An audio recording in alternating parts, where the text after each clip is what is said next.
Kami ingatkan kembali pemirsa, Berita 1 TV, Anda bisa ikut berinteraksi melalui sambungan telepon di nomor 021 529 00310 atau 529 00311. Bisa juga kirim SMS di nomor 0812 819 12571 atau mention kami via akun Twitter di @berita1tv atau bisa juga lewat Facebook kami. Tanggapan atau pertanyaan Anda terkait topik yang sedang kita diskusikan pada kesempatan kali ini masih bersama saya Dodi The Kaiser. Baik, Pak Satya, pelanggaran atau tidak mengikuti prosedur dampaknya apa bagi seorang kepala daerah? Ya tergantung dulu ini dalam kasus ini apa. Memang di undang-undang tidak diatur secara khusus sih. Makanya mereka kemudian masuk dari, saya lihat di media itu dari undang-undang pemerintahan daerah. Tapi yang ditembak itu tinggal laku gitu, perilakunya Ahok begitu. Oke, soal etis atau tidaknya ini seorang kepala daerah, perilakunya. Iya, perilakunya. Nah, layakkah menurut Anda sebagai seorang pengamat tata negara untuk dihak angketkan seorang kepala daerah dengan latar belakang itu tadi? Ya, sebenarnya itu tadi harus dilihat unsur-unsur hak angket itu kan ada dia menyangkut kepentingan yang luas, kebijakan yang penting dan sebagainya, strategis.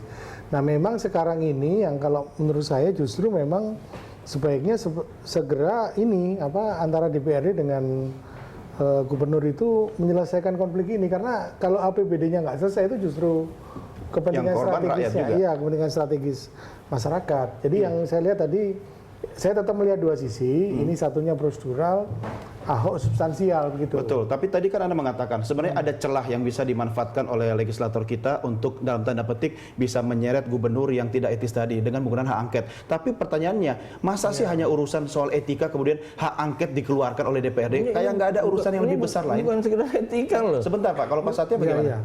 Ya, makanya tadi secara itu sebenarnya di prosedur itu nggak ada sanksi khusus untuk gubernur, baik dalam Undang-Undang 17 2014 tadi yang tentang MD3 maupun 23 tahun 2014 tentang pemerintahan daerah. Nah, cuma memang saya lihat mungkin ini kan proses ini sudah lama nih sebenarnya. Sejak sebelum jadi ini gubernur. klimaks berarti ya? Iya. Enggak, mudah-mudahan enggak. Gini. Saya ingin sampaikan, mula-mula waktu mau membahas APBD itu komunikasinya baik. Tadi saya bilang kita ikuti sampai perubahan KUH PPAS 3 kali. Yang pertama diusulkan yang namanya Silva 6 triliun. Kita bilang enggak dong, jangan 6. Sampean kan tahun 2014 itu serapan terendah sepanjang sejarah ibu kota. Dan ada defisit anggaran 20 triliun, enggak tercapai. Kita bilang pasti tinggi angkanya. Naikin 19. Itu malah dukungan politik ya, dari Dewan ya. Dan kita dinaikinlah 19, terus ada beberapa perubahan sampai ke Anda 8 triliun. Kita sepakati di 8 triliun. Ayo kita sepakati. Oke, kita sepakat. Kita ikuti loh, komunikasinya baik, pembahasan di Banggar baik, karena akhirnya di Banggar disepakati tanda tangan antara TAPD dalam hal ini diketuai oleh Sekda dengan Banggar. Turun ke rapat kerja komisi, diperintahkan semua SKPD-nya hadir dan dialog. Di situ banyak juga ditemukan hal-hal yang diusulkan oleh draft 1 tadi yang ditemukan di dalam rapat kerja komisi yang SKPD-nya nggak mau ngerjain. Kenapa? Karena bukan tupoksinya. Makanya ada perubahan-perubahan. Disepakati, oke, ini ya selesai. Masuk di paripurna. Paripurna disampaikan. Ini yang saya bilang, nah finalisasinya penyampaian kepada Kemendagri, karena prosedurnya begitu, untuk dilakukan evaluasi. APBD itu kan dievaluasi oleh Kementerian Dalam Negeri. Ini bukan yang dibahas ini. Pak Taufik, itu yang masalah kita. Pertanyaan yang sama Pak Taufik. Oke, ini soal prosedur. Tapi masa sih dalam urusan prosedur aja sampai anggota Dewan yang terhormat dia melanggar undang-undang loh, melecehkan. Cukup berat itu Pak menurut Anda. Cukup strategis Pak menurut Anda. Iya, strategis. Di mana nilai strategisnya? APBD itu kan sesuatu yang strategis untuk membangun Jakarta. Bukankah kalau memang ini sangat strategis, DPRD membangun komunikasi politik yang efektif sehingga APBD segera bisa dilaksanakan, Pak? Bukannya sekarang APBD yang mana? DPRD kan udah ketok palu. DPRD udah selesai ketok palu. Tak. Tanggal 27 Januari. Ini yang dikasih ke sana, yang harusnya mendapatkan evaluasi dari Kementerian Dalam Negeri, bukan yang diketok palu itu. Nah, ini yang mesti dipahami oleh semua. Yang diketok palu oleh DPRD ada 12,1 T. Lepas ada dan tidak ada nih, andaikan tidak ada pun nih, ini tetap udah dikasih kok sama Ahok. kemungkinan mungkin bisa berbeda, Nggak Pak, bisa. urusannya. Ini kita jangan kemudian mengalihkan problem. Problem pertamanya di sini gitu. Artinya begini, kalau Pak, alasan ada dua perspektif ya. Pak Taufik mengatakan perspektif ini soal prosedur. Iya. Sementara kalau dari substansi itu kan ada pandangan yang berbeda. Iya, kalau ada pandangan yang berbeda nggak boleh dong menyerahkan yang artinya dokumen harus palsu. dibahas di DPRD dulu. Iya, dibahas lagi dong. Tinggal Oke. ngomong bagaimana. Ini kan enggak, dia serahkan yang lain. Ini namanya alibi kalau saya bilang untuk Alibi dari gubernur atau alibi dari Alibi DPRD gubernur untuk menutupi sesuatu mungkin? untuk menutupi yang tadi disampaikan menurut kita bodong itu nggak bisa begitu. Jadi dengan statement gubernur yang mengatakan ada dana siluman Iya, itu sebenarnya untuk menutupi pelanggaran seolah-olah prosedur. dia benar, iya. Seolah-olah menjadi benar secara prosedur. Kan begitu. Tapi sebenarnya ada nggak sih Pak 12,1 T itu? Ya, saya bilang kalau 12,1 ada, selama itu ada di dalam pembahasan yang disepakati oleh SKPD sah loh. Kalau misalnya sama-sama disepakati, kenapa gubernur menolak adanya 12,1 T? Ditanya sama gubernur, karena dia kan ngutus SKPD, strukturalnya dia. Iya. Itu kan eksekutif juga. Iya kan, kalau nanya sama lurah nggak ikut pembahasan APBD gitu. Pak, saya bingung Pak. Kantor Anda dengan kantor gubernur itu kan ada jalan penghubung besar sekali. Saya setuju. Tadi saya bilang kalau ada itikat baik komunikasi, begitu dia temukan kejanggalan, tinggal dia undang ketua DPR. Ini bagaimana nih? Kok ada begini? Sebelum kami serahkan, kan masih bisa. Karena di Depdagri pun dievaluasi, dibalikin lagi. Oke. Nah, apa pendapat Pak Abdullah terkait soal ini, Pak Abdullah?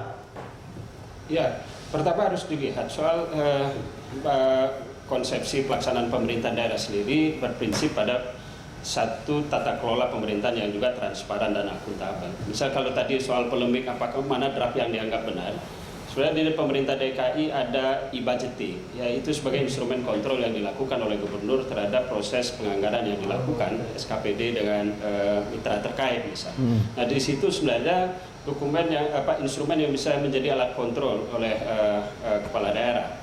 Nah kami meyakini sebenarnya ada hal yang kalau dianggap Pak Taufik tadi ada gap sebenarnya, dan ditambah tadi yang dikatakan kalaupun yang sudah disahkan itu ada penganggaran yang melebihi. Yang menjadi pertanyaan kita, misal apa yang diungkap oleh Pak Ahok ini, bahwa ada fungsi pengawasan DPR. Misalnya. Ketika ada nilai 12,1 triliun.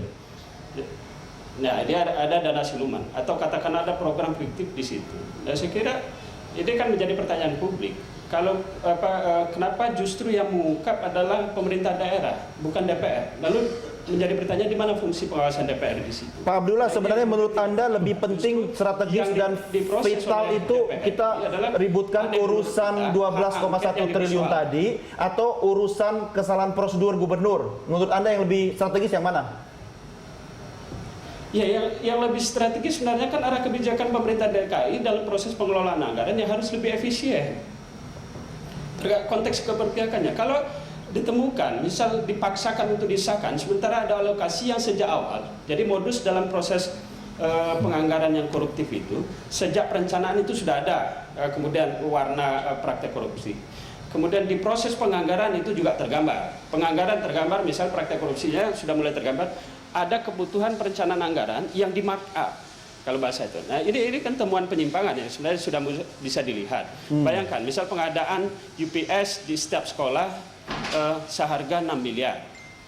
Apa betul memang kebutuhan energi cadangan yang ketika ada lampu mati di sekolah harus UPS jenis apa yang kemudian dibutuhkan di situ? Kalau kita untuk kebutuhan komputer saja, satu UPS yang seharga 500.000 sudah cukup itu.